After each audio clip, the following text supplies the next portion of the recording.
அனைவருக்கும் வணக்கம். கிராஃப் தியரில நம்ம ஒரு யுனிவர்சிட்டி கொஸ்டின் பார்க்க போறோம். இது 10 மார்க்ல ஒரு பார்ட்டா கேட்குறாங்க.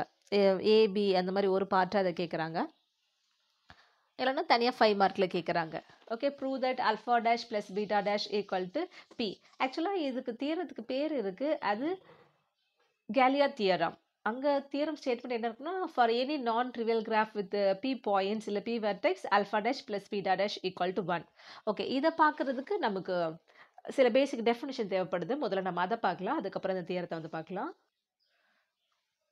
லைன் கவரிங்கோட டெஃபினிஷன் தான் அது. A line covering of Gன்றது graph is a subset L of X. அப்போ எக்ஸ்ன்றது லைனோட, ஏன்னா ஒரு கிராஃப்னு நம்ம சொல்கிறோம் அப்படின்னாலே, ஒரு கிராஃப்னு சொல்லனாலே இந்த கிராஃப் என்ன இருக்கும், பாயிண்ட்ஸும் லைனும் இருக்கும், அதாவது வெர்டெக்ஸும் எட்ஜஸும் இருக்கும். அந்த எட்ஜ் இருக்கு இல்லையா, லைன் இருக்கிற செட்டு தான் நம்ம எக்ஸ்ன்னு சொல்கிறோம். அந்த எக்ஸோட சப்செட்டு தான் L. A line covering of G is a subset L of X such that every vertex is incident with a line of L. நான் அது என்னன்னு உங்களுக்கு நான் சொல்கிறேன் நான். அதே போல் அடுத்தது மினிமம் லைன் கவரிங் ஒன்று இருக்குது. மினிமம் லைன் கவரிங் என்னென்னு பார்க்கலாம். ஏன்னா இதில் தான் இந்த பீட்டா டேஷ் ஆல்ஃபா டேஷ் நோட்டேஷன்லாம் வரும், அதுக்காக தான். The number of lines in a minimum line covering of G is called a line covering number of G and is denoted by beta dash. அப்போ மினிமம் லைன் கவரிங்கில் எத்தனை number of lines இருக்கோ அந்த நம்பரை தான் நம்ம பீட்டா டேஷ் அப்படின்னு நம்ம சொல்கிறோம். Okay, a set of lines is called independent if no two of them are adjacent. ஒரு லைன் செட்டில் வந்து நம்ம சொல்கிறோம் இல்லையா, அது எப்போ நம்ம இண்டிபெண்டன்ட் சொல்லுவோம்னா, அதில் இருக்கிற எந்த ரெண்டுமே இன்சிடென்ட்டாக அட்ஜசண்ட்டாக இருக்காது. அதாவது ரெண்டு லைனுக்கும் காமன் வெர்டெக்ஸ் இல்லாத மாதிரி இருக்கிற அந்த செட்ஸோட கலெக்ஷன் எடுத்து போகிறது தான் நம்ம என்ன சொல்கிறோம், இண்டிபெண்டன்ட் லைன்ஸ் அப்படின்னு நம்ம சொல்கிறோம். இந்த செட் ஆஃப் லைன்ஸ் வந்து இண்டிபெண்டன்ட் நம்ம சொல்கிறோம். Okay, the number of lines in a maximum independent set of lines is called edge independent number, இல்லைனா லைன் இண்டிபெண்டன்ட் நம்பர். அதை நம்ம என்னென்னு சொல்கிறோம்னா ஆல்ஃபா டேஷ் சொல்கிறோம். அப்போ lines in a maximum independent set alpha டேஷ்னு சொல்கிறோம். Line covering number, minimum line covering இருக்கு இல்லையா, அதில் இருக்கிறத நம்ம பீட்டா டேஷ்னு சொல்கிறோம். இதுதான் ஆல்ஃபா டேஷ் பீட்டா டேஷ்க்கான நோட்டேஷன். இப்போ நம்ம ஒரு கிராஃப் எடுத்துக்கலாம். ஓகே, இது ஜின்ற கிராஃப் எடுக்கிறேன். ஓகே, இப்போ எத்தனை லைன் இருக்குது, இது நான் எக்ஸு ஒய் இசட் 3 லைன்ஸ் இருக்குன்னு சொல்லலாமா. ஓகே, இப்போ இந்த லைன் கவரிங் நான் இருக்கும்போது அந்த மினிமம் லைன் எடுத்தனால எல்லா பாயிண்ட்ஸும் எனக்கு கவர் ஆகிடும். சப்போஸ் இப்போ நான் செட்டு எக்ஸும் இசட்டும் சொல்லாமா, எக்ஸ்ன்னு சொல்லும்போது இப்போ இதை நான் வந்து வெர்டெக்ஸ் இது V1 V2 V3ன்னு சொல்கிறேன். எக்ஸ் இசட் எடுத்தாலே எக்ஸ் எடுக்கும்போது V1 V2 வந்துடுது, இசட் எடுக்கும்போது 3 வந்துடுது. அப்போ 3 இது கவர் ஆகிடுது. நம்ம எக்ஸ் இசட் சொல்லலாம், இல்லைனா லைன் கவரிங் வந்து ஒய் இசட்னு சொல்லலாம். ஒய்ன்ற லைன் இசட்ன்ற லைன் எடுக்கும்போது இந்த 3 வெர்டெக்ஸ் நமக்கு வந்துடும். இல்லைனா எக்ஸ் இசட் கூட நம்ம சொல்லலாம். ஓகே, ஆனால் இதில் பார்த்தீங்கன்னா இப்போ எக்ஸுக்கும் இசட்டுக்கும் காமன் பாயிண்ட் V2 இருக்குது, ஒய்க்கும் இசட்டுக்கும் காமன் பாயிண்ட் V3 இருக்குது, எக்ஸுக்கும் இசட்டுக்கும் காமன் பாயிண்ட் வந்து V2 இருக்குது. சாரி, திருப்பி எக்ஸ் இசட்டே எழுதிட்டேன்னா எக்ஸ் ஒய். அப்போ இது வந்து உங்களுக்கு இண்டிபெண்டன்ட் செட்டு கிடையாது. ஓகே, இப்போ இதுவே நான் இன்னொரு கிராஃப் வரைகிறேன். ஓகே, வெர்டெக்ஸ் பாயிண்ட்ஸ் வந்து V1 V2 V3 V4ன்னு எடுத்துக்கிறேன். லைன் வந்து இது எக்ஸு ஒய் இசட், இது வேற நான் டபிள்யூ சொல்கிறேன். ஓகேவா, லைன் இருக்கா. இப்போ நான் லைன் கவரிங் எது எடுக்கலான்னு பாருங்கள். இந்த ஒரு லைன் எடுக்கிறேன், எக்ஸ்ன்ற லைன் எடுத்தனா V1 V2ன்ற 2 வெர்டெக்ஸும் வந்துடும். இசட்ன்ற லைன் எடுத்தனா V3 V4ன்ற 2 வெர்டெக்ஸ் வந்துடும். அப்போ 4 வெர்டெக்ஸ் இந்த 2 லைன்லேயே எனக்கு கவர் ஆகிடுது பாருங்கள். அப்போ எக்ஸ் இசட் மட்டும் இங்கே நான் சொல்லலாமா, எக்ஸ் இசட் எடுத்தனாலே எல்லா வெர்டெக்ஸும் வந்துடுது. கரெக்டாக, இது மினிமமாக எடுக்கிறது. மினிமம் இந்த 2 எடுத்தாலே போதும், எல்லா வெர்டெக்ஸும் கவர் ஆகிடுது. அப்போ இது மினிமம் லைன் கவரிங். அப்போ இதில் எத்தனை லைன்ஸ் இருக்குது, 2 லைன் இருக்குது. ஓகே, இதுதான் நம்ம என்ன சொல்கிறோம், பீட்டா டேஷ்னு சொல்கிறோம்.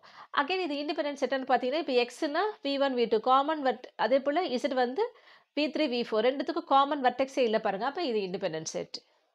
ஓகே, சப்போஸ் நான் இப்போ மேக்ஸிமம் லைன் கவரிங் நான் சொல்கிறேன், ஆனால் இதுதான் மேக்ஸிமமாக இருக்கிற இண்டிபெண்டன்ட் செட். சப்போஸ் இது வேறு விதமாக இண்டிபெண்டன்ட் செட் எடுக்கிறோம் அப்படின்னா WY கூட சொல்லலாம். W எடுக்கும்போது V1 V2 வந்துடுது, Y எடுக்கும்போது V2 V3 வந்துடுது. ஸோ எல்லா வெர்டெக்ஸும் கவர் ஆகிடுது. அப்போ இந்த 2 லைன் எடுத்தாலே போதும். ஓகே, நம்ம WX எடுக்கிறோன்னு வச்சுக்கோங்களேன். ஒருவேளை இப்போ நான் எடுக்கிறேன் WX எடுக்கிறேன், W எடுக்கும்போது V1 V4 வந்துடுது, எக்ஸ் எடுக்கும்போது V2 வந்துடுது. அப்போ V3 வரல. அப்போ நீங்கள் இன்னொன்று ஏதாவது ஒன்று எடுக்கணும், ஒய்யோ இசட்டோ எடுக்கணும். ஆனால் இது இண்டிபெண்டன்ட் கிடையாது, ஏன்னா இது காமன் அட்ஜசன்ட் பாயிண்ட்ஸ் இருக்குது உங்களுக்கு. இது இண்டிபெண்டன்ட் செட்டு கிடையாது. ஓகே, இப்போ இதை புரிஞ்சிருக்குன்னு நினைக்கிறேன். இப்போ நம்ம தேர்றதுக்கு போயிடலாமா.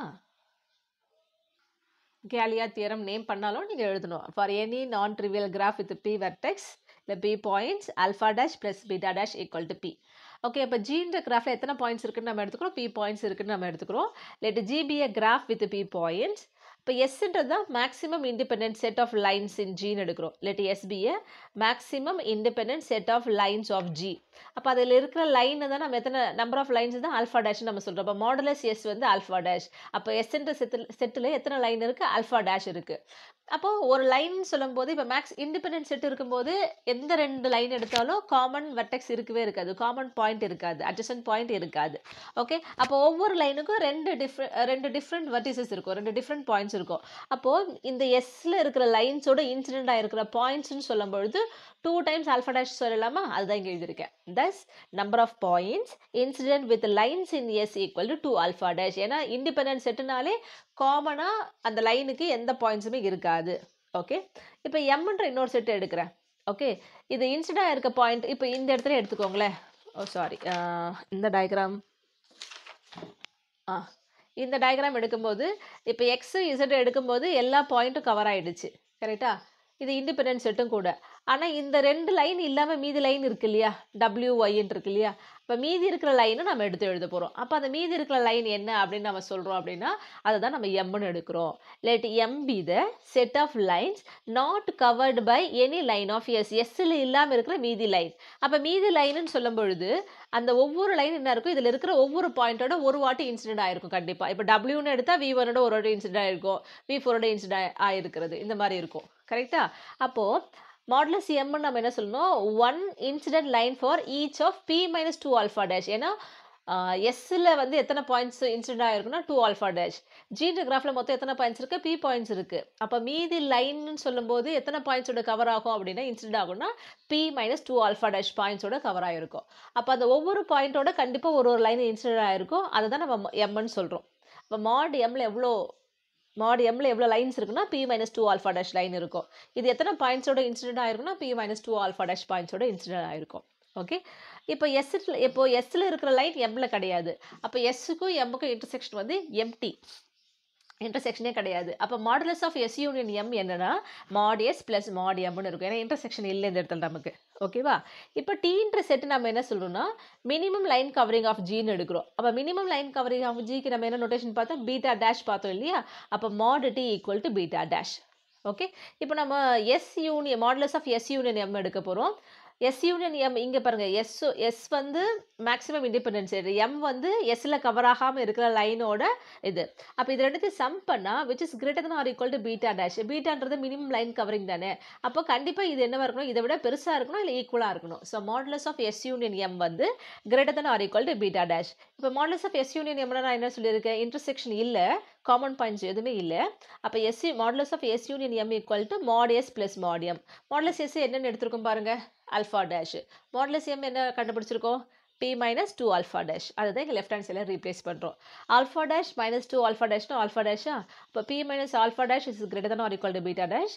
மைனஸ் ஆல்ஃபா டேஷ் ரைட்டுக்கு வந்துச்சுன்னா ப்ளஸ் ஆல்ஃபா டேஷ். அப்போ P greater than or equal to alpha dash plus beta dash அப்படின்னு நம்ம எடுத்திருக்கோம். இப்போ ஈக்குவாலிட்டி ப்ரூவ் பண்ணுறதுக்கு alpha dash plus beta dash இங்கே வந்து லெஸ் தென் ஆர் ஈக்குவல்னு சொல்லிட்டா போதும், ஈக்குவாலிட்டி வந்துடும். ஓகே, அடுத்து நம்ம என்னென்னு பார்க்கலாம். இப்போ டி நம்ம என்னென்னு எடுத்திருக்கோம், minimum line covering of G சொல்லியிருக்கோம். அப்போ மினிமம் லைன் கவரிங் நம்ம எடுக்கிறோம் அப்படின்னா T cannot have a line X both of whose ends are also incident with the line of T. இப்போது இந்த இடத்துல நான் இந்த டயக்ராம் வச்சு சொல்கிறேன், உங்களுக்கு ஈஸியாக புரியும். இங்கே எடுத்துருக்கோம் இல்லையா, இப்போ இதுதான் டி, இது மினிமம் லைன் கவரிங். இப்போ எக்ஸ் எடுக்கிறேன்னு வச்சுக்கோங்களேன், எக்ஸ் இசடு. இப்போ எக்ஸில் இருக்கிற இந்த எக்ஸ் ஒரு லைன் எடுக்கிறோம் அப்படின்னா இந்த ரெண்டு பாயிண்ட்டோட இன்சிடென்ட் ஆகிற மாதிரி இந்த ஒரு எக்ஸ் தான் இருக்கும், வேறு எதுவும் இருக்காது உங்களுக்கு. ஓகேவா? T cannot have a line X both of whose ends are also incident with the lines of T other than X. X தவிர வேறு எதுவும் அது கூட இன்சிடென்ட் ஆகிற மாதிரி இருக்கிற லைன் Tயில் இருக்காது. ஓகேவா? அப்போ அந்த மாதிரி இருந்துச்சுன்னா அது G of Tன்னு சொல்லுவோம். இது spanning subgraph of G induced by T. அப்போ இந்த மாதிரி எடுக்கும்போது அந்த Tயில் இருக்கிறது கிராஃப் என்னவாக இருக்குன்னா ஸ்டாராக வரும் உங்களுக்கு. அப்போ is the union of star. அப்போ ஸ்பேனிங் சப்கிராஃப் ஆஃப் ஜின்னு சொல்லும்போது ஜியில் இருக்கிற அந்த வெர்டெக்ஸ் செட் தான் இருக்கும், அதை வச்சு இருக்கிற லைன் செட் தான் இருக்கும். அதை விட கம்மியாக இருக்கலாம் இல்லை ஈக்குவலாக இருக்கலாம். Okay. So hence each line of T is incident with at least one end of G of T. அந்த induced graph ஓட incident ஆயிருக்கும். Tல இருக்கிற ஒவ்வொரு லைனும் கண்டிப்பா ஒரு end எந்த பாயிண்ட்ல incident ஆயிருக்கும்? G of T ஓட incident ஆயிருக்கும். Let W be the set of n points of G of T. இப்போ G of T induced graph எடுத்திருக்கோம் இல்லையா? அதில் n points இருக்கும்ல, ஒரு லைனோட n points, அதை மட்டும் நம்ம எடுக்கிறோம். Let W be a set of n points of G of T consisting of exactly one n point for each line of T. இந்த Tல இருக்கிற ஒவ்வொரு லைனோட இன்சிடென்ட் ஆகிருக்கிற ஒரு பாயிண்ட் தான் நம்ம G of Tன்னு சொல்லியிருக்கோம். அப்போ இது என்ன இருக்கும்? எக்ஸாக்டாக ஒரு end point of Tல இருக்க லைனோட தான் இன்சிடென்ட் ஆகிருக்கும். அப்போ மாடுலஸ் ஆஃப் W என்னவா இருக்குன்னா மாடுலஸ் ஆஃப் T இருக்கும். அதாவது number of lines in W is nothing but number of lines in T இருக்கும். ஏன்னா அதில் இருக்கிற ஒரு பாயிண்ட் இதில் இருக்கிற ஒரு எண்டோட இன்டியூஸ்ட் இன்சிடென்ட் ஆயிருக்கு. அதாவது Tல இருக்கிற செட்டில் இருக்கிற ஒரு பாயிண்ட்டோ G of T செட்டில் இருக்கிற ஒரு பாயிண்ட்டோ கரெக்ட் பண்ணும்போது தான் நமக்கு ஒரு லைன் கிடைக்குது. அந்த மாதிரி வர்றது. ஓகேவா? அப்போ அது பீட்டா டேஷ்னு நம்ம சொல்கிறோம். அப்போ Pன்றது நம்பர் ஆஃப் பாயிண்ட்ஸ் P என்ன இருக்குன்னா modulus of W plus number of stars in G of T. Modulus of W என்னன்னு கண்டுபிடிச்சிருக்கோம்? Beta dash. அப்போ number of stars in G of T இது அப்படியே இருக்கட்டும். By choosing one line from each star of G of T. G of Tல நிறைய stars இருக்கும். ஸ்டார்ஸ்னால் உங்களுக்கு எப்படி இருக்குது தான் இல்லையா? இந்த மாதிரி வர்றது தான் ஸ்டார்ஸ்.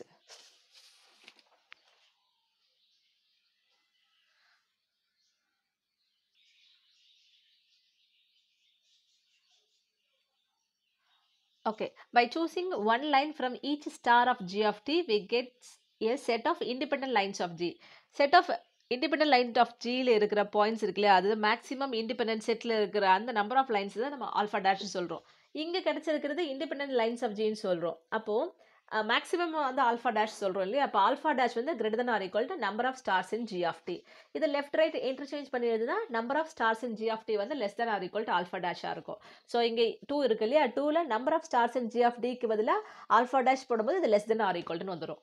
ஓகே, அப்போ P less than or equal to beta dash plus alpha dash. Equation 1ல் நம்ம என்னன்னு ப்ரூவ் பண்ணியிருக்கோம்? P வந்து greater than or equal to alpha dash plus beta dash. இப்போ நம்ம என்ன ப்ரூவ் பண்ணியிருக்கோம்? P less than or equal to beta dash plus alpha dash. அப்போ 1 and 3 implies alpha dash plus beta dash equal to P. Okay, அடுத்த காணொளியில் சந்திக்கலாம்.